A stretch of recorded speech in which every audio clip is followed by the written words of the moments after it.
Surviving Fort McClellan, or did they?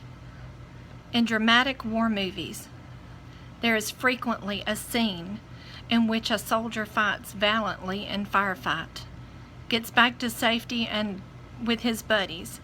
Then he sadly realizes that he received a fatal wound at the beginning of the battle and just did not know it. Such is the plot of every man, woman, and child that ever stepped foot on Fort McClellan between 1935 and 1999. Each of these people were exposed to a dangerous soup of deadly, toxic chemicals and radiation. They were unknowingly wounded. When they arrived at Fort McClellan, and only time will tell the extent of severity of those injuries. As the years go by, more and more people who lived at Fort McClellan realize that they were injured by toxic exposure long ago, some of them mortally, and just never knew it. The chemical and radiation exposure suffered by these people, and still ongoing, causes a wide variety of diseases to include cancer, endocrine disorders, autoimmune disease, blood disorders, parathyroid tumors, thyroid disease, uterine ovary growth necessitating hysterectomies, neurological problems, diabetes, and undiagnosed illnesses of unknown origins. The term is particularly interesting since the undiagnosed illnesses are of an unknown origin.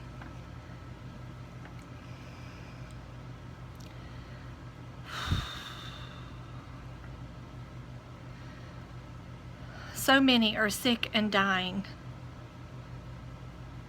and the government is refusing to inform the veterans of their exposure to dangerous toxins, even though the facts are proven by the government, their own studies. Worse yet, many veterans are denied treatment by the VA for their diseases, their exposure at Fort McClellan.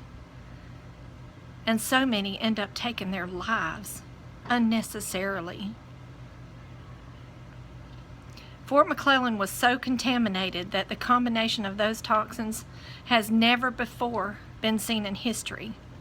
The veterans and their families have thus far survived their toxic exposure at Fort McClellan, but are unsuspecting, continuing lab experiments because they never knew of their exposure, and the resulting disease processes are varied but rampant.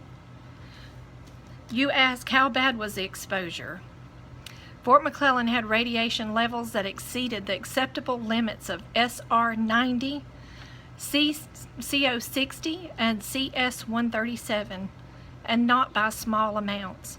The CO60 alone was more than 7 million times the allowable limit for public use until January 1985, when the military finally located the lost isotope that had been there for years and recovered it. Now you take a moment to think about that. Fort McClellan mishandled military radiation, and a search had to be conducted to find it years later. The unlocated radiation resulted in Fort McClellan having CO60 in unrestricted areas at 7 million times the allowable level for public use, and the veterans and their families were exposed to this for years.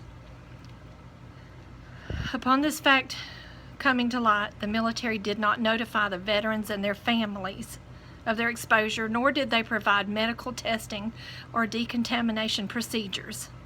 Instead, the government decided to do something entirely different. Absolutely nothing. And still continue to do absolutely nothing. In April 1987, even after years of remediation and removing truckloads of contaminated soil, concrete, and other material, the high soil surface sample CO60 activity result was 41 times the release criteria, and the high surface soil sample of CR137 activity was 11 times the release criteria. The government's own studies state that after a minimum of 12 years of cleanup and decontamination of Fort McClellan, the dangerous radiation of CO60 and CS137 were still well above acceptable release criteria for public use. Yet, if you were at the base during any of that time, you would have heard the call of cadence in the distance as soldiers ran in formation and children playing outside, because no one told these soldiers of their families about the dangerous radiation or toxins in the water, air, or soil. Now, in hearing all that, there are so many of us veterans in so many groups on Facebook that we have got to make some noise and get Congress, whoever, to listen to us.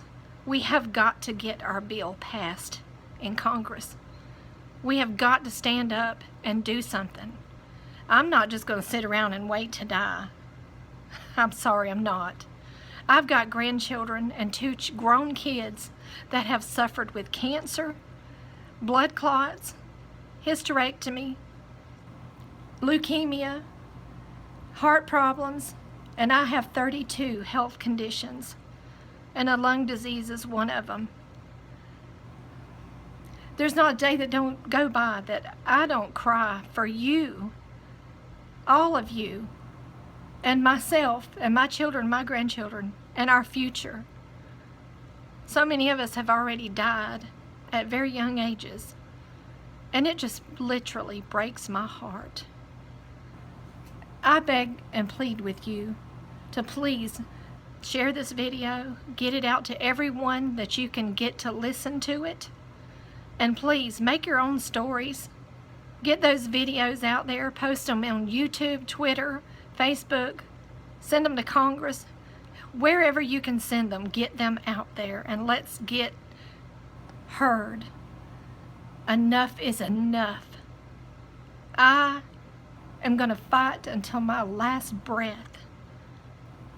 I don't care what it takes.